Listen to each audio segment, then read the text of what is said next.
Good afternoon, folks. What a great day to be in Iowa, and what a great day to have Governor DeSantis and his wife here with us.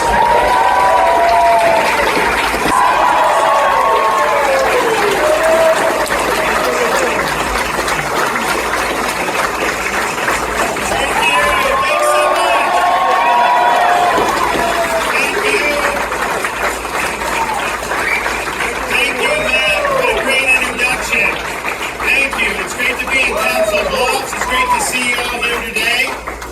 I have news for everybody. Our great American comeback starts by sending Joe Biden back to his basement in Delaware. We see what works in this country, and we see what doesn't work in this country. Florida and Iowa are working.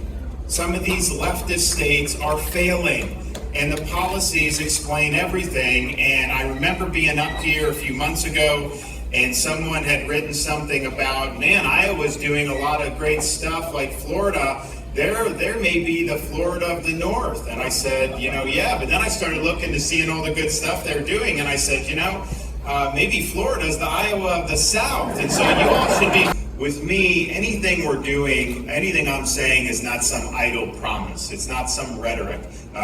Everything we set out to do in Florida, we produce and we follow through. And even my worst critics in Florida will acknowledge if the governor comes out and says he's going to do something, then you can take that to the bank. He will get it done. We've done in Florida all these major issues that we've all wanted dealt with for so many years, and we talk about as Republicans or as conservatives, but we've taken all those ideas and we've actually turned those into concrete victories.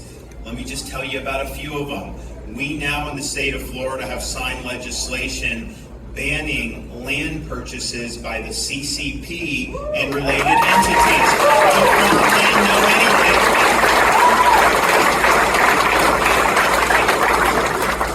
Became governor, I inherited maybe the most liberal state Supreme Court in the entire country. 4 liberals and 3 conservatives. My first month in office, I was able to replace 3 of the liberals with 3 conservative justices, and I've now appointed a total of 7 conservative justices to the Florida Supreme Court.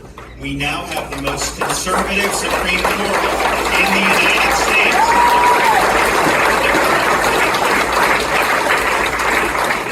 We've also been able to sign the heartbeat bill, the strongest pro-life protection.